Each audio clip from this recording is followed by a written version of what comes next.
ইদানিং আমি ঋত্বিককে ওর বাবার সাথেই স্কুলে পাঠিয়ে দিই, আর সেই ফাঁকে সব কাজগুলোই সেরে নেওয়ার চেষ্টা করি।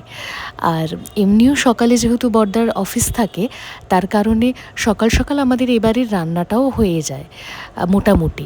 তারপর যদি কেউ কোনো কিছু ভালোবাসে, মানে কিছু নিয়ে আসে খাবে দাবে বলে, তাহলে সেগুলো রান্না করা হয়।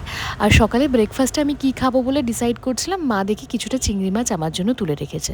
আমার মতো কারা কারা এরকম মাছ মাংস এই ভাজা তার তেল দিয়ে পেঁয়াজ লঙ্কা দিয়ে খেতে ভালোবাসো, অবশ্যই কমেন্ট করে জানিও। তো যাই হোক, ওই ভাজাভুজি দিয়ে ভাত মেখে একেবারে সুন্দর করে খাওয়া দাওয়া কমপ্লিট। এবারে দুপুরবেলায় আমাদের তো প্রীতিদের বাড়িতে নিমন্ত্রণ। প্রীতিদের বাড়িতে একটা নতুন সদস্য আসছে, তোমরা সবাই ওকে অনেক আশীর্বাদ ভালোবাসা জানিও। আর তারপর সন্ধেবেলা হলেই তো আমার মুখরোচক খাবার খেতে ইচ্ছা করে মাঝে মাঝেই। তো আমি রিয়া সুরাদা আমরা বেরিয়েছিলাম।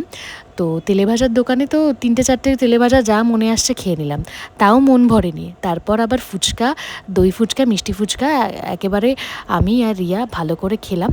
এভাবেই খাওয়া দাওয়া করতে করতে আমার দিনটা শেষ হয়ে গেল। দেখা হচ্ছে নেক্সট ভিডিওতে, বাই।